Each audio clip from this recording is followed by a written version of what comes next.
The Strong Neighborhood Project is a different approach to both healthcare and to delivering social services.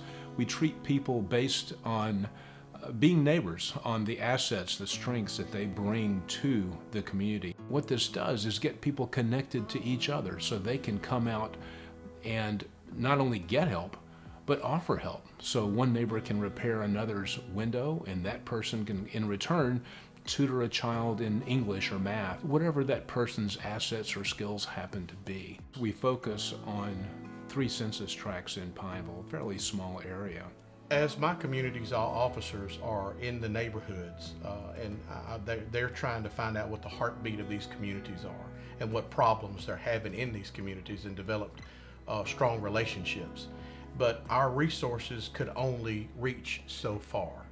Now when we see a citizen and a community member who needs assistance in different areas where our resources are not able to reach, Strong Neighborhood Project steps up, work with us, and help that community member.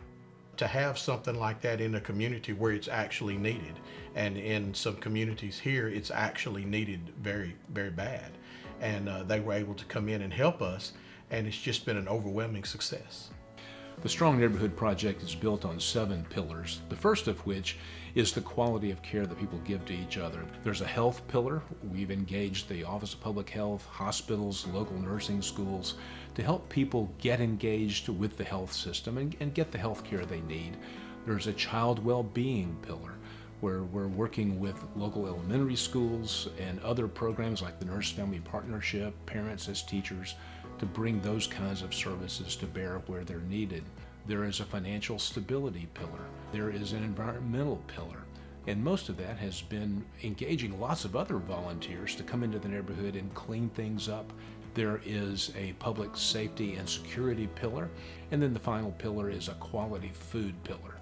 There are no grocery stores anywhere in these 3 census tracts. And if you don't have transportation, it's really too far to walk to get to the closest grocery store. I love this neighborhood because my children grew up here.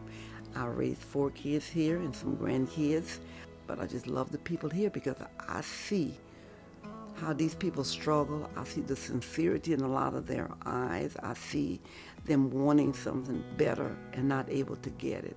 So I have fallen in love with the people here and fell in love with the community. But the community just has been neglected for a long time.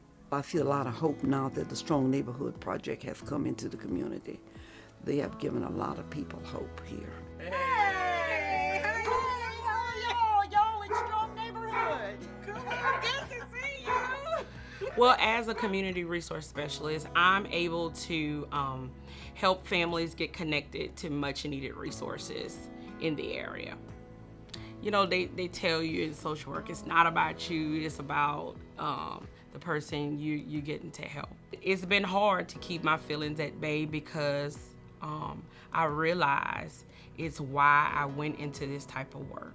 I wanted to live a life to where when I go to bed at night, I know that I've helped make somebody else's life better.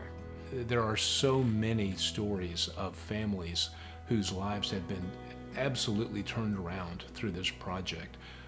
First-time homeowners, people who were living with black mold and holes in the roof, and now the roofs are repaired, homes have been repaired, health care has been provided in some cases for the first time. Without the Blue Cross Blue Shield of Louisiana Foundation, this project would not exist. It has been an enormous boon to our community.